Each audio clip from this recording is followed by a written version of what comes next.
The book of Leviticus. It's the third book of the Bible, and it's set right after the exodus of the Israelites from their slavery, when God brought them to the foot of Mount Sinai and invited Israel into a covenant relationship. Now, they had quickly rebelled and broke that covenant, and God had wanted for his glorious presence to come and live right in the midst of Israel in the form of this tabernacle. But Israel's sin has damaged the relationship. So, at the end of the previous book, Exodus, Moses, as Israel's representative, could not even enter God's presence in the tent. The book of Leviticus opens by reminding us of this fundamental problem. It says, "The Lord called to Moses from the tent." So the question is, how can Israel, in their sin and selfishness, be reconciled to this holy God? That's what this book is all about, how God is graciously providing a way for sinful, corrupt people to live in his holy presence. Now, let's pause for a second and explore this really important idea that God is holy. It's fundamental to understanding this book. The word holy means simply to be set apart or unique. And in the Bible, God is set apart from all other things because of his unique role as the creator of all, as the author of life itself. And so if God is holy, then the space around God is also holy. It's full of his goodness and his life and purity and justice. So if Israel, who is unjust and sinful, wants to live in God's holy presence, they too need to become holy. Their sin has to be dealt with. Thus, the book of Leviticus.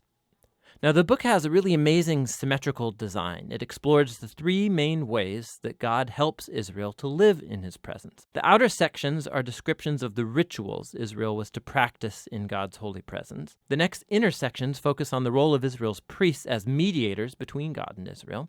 And inside of that are two matching sections that focus on Israel's purity. And then right here at the center of the book, there's a key ritual, the Day of Atonement, that brings the whole book together. The book concludes with a short section where Moses calls on Israel to be faithful to this covenant. Let's dive into the book. The first section explores the 5 main types of ritual sacrifices that Israel was to perform.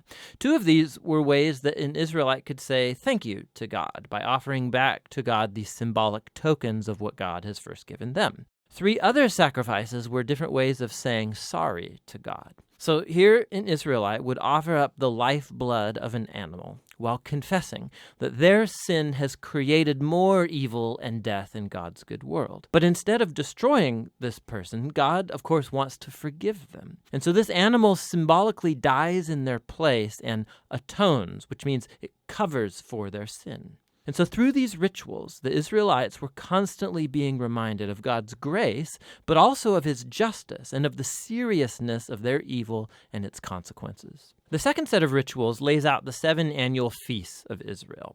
And each of these retold a different part of the story about how God redeemed them from slavery in Egypt and brought them through the wilderness on their way to the Promised Land. And by celebrating these feasts regularly, Israel would remember who they were and who God was to them. Now, the sections about Israel's priests, you have Aaron and his sons first ordained to enter into God's presence on behalf of Israel. And then in this matching section, we find the qualifications for being a priest. The priests were called to the highest level of moral integrity and ritual holiness because they represented the people before God, but then also represented God to the people. Now, we find out why the priest's holiness matters so much back here in this first section. Right after the family of Aaron was ordained, 2 of his sons waltz right into God's presence and flagrantly violate the rules. And so they are consumed by God's holiness on the spot.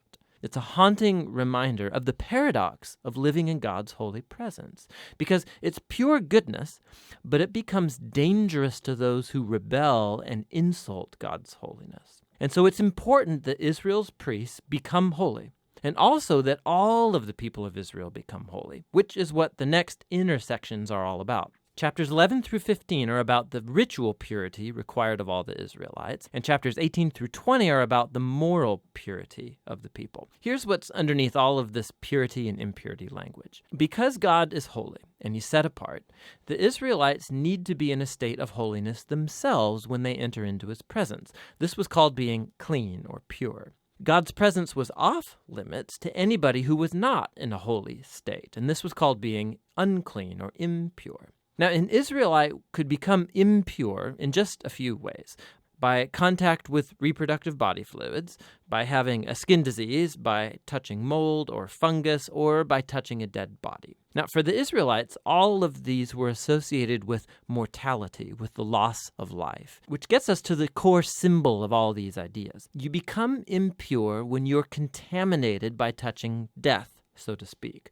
And death is the opposite of God's holiness because God's essence is life. Now, this is really key. Simply being impure was not sinful or wrong. Touching these kinds of things was a normal part of everyday life. And impurity was a temporary state. It just lasted a week or two, and then it's over. What was wrong or sinful was to waltz into God's presence carrying these symbols of death and impurity on my body. Don't do that. Now, the last way of becoming impure was by eating certain animals, and the kosher food laws are found right here in this section. Now, there have been lots of theories about why certain animals were considered impure and off limits. To promote hygiene or to avoid cultural taboos, the text just isn't explicit. But the basic point of all of these chapters is really clear. Altogether, these work as an elaborate set of cultural symbols that reminds Israel that God's holiness was to affect all areas of their lives. This corresponding section over here is about Israel's moral purity. The Israelites were called to live differently than the Canaanites. They were to care for the poor instead of overlooking them. They were to have a high level of sexual integrity, and they were to promote justice throughout their entire land. Now, here at the center of the book, we find a long description of one of Israel's annual feasts, the Day of Atonement. Odds are that not every Israelite's sin and rebellion would be covered through the individual sacrifices. And so once a year, the high priest would take 2 goats. One of these would become a purification offering and atone for the sins of the people. And the other was called the scapegoat. The priest would confess the sins of Israel and symbolically place them on this goat, and then it would be cast out into the wilderness. Again, this is a very powerful image of God's desire to remove sin and its consequences from his people so that God can live with them in peace. The book concludes with Moses calling Israel to be faithful to all of the terms of the covenant. And he describes the blessings of peace and abundance that will result if Israel obeys all of these laws. He also warns them that if they're unfaithful and dishonor God's holiness, it will result in disaster and ultimately exile from the land promised to Abraham. Now, if you want to see how Leviticus fits into the big storyline, it's helpful to look at the first sentence of the next book of the Bible, Numbers. It begins, "The Lord spoke to Moses in the tent." So we can see that Moses is now able to enter God's presence on behalf of Israel. The book of Leviticus, it worked. So despite Israel's failure, God has provided a way for their sin to be covered so that God can live with sinful people in peace.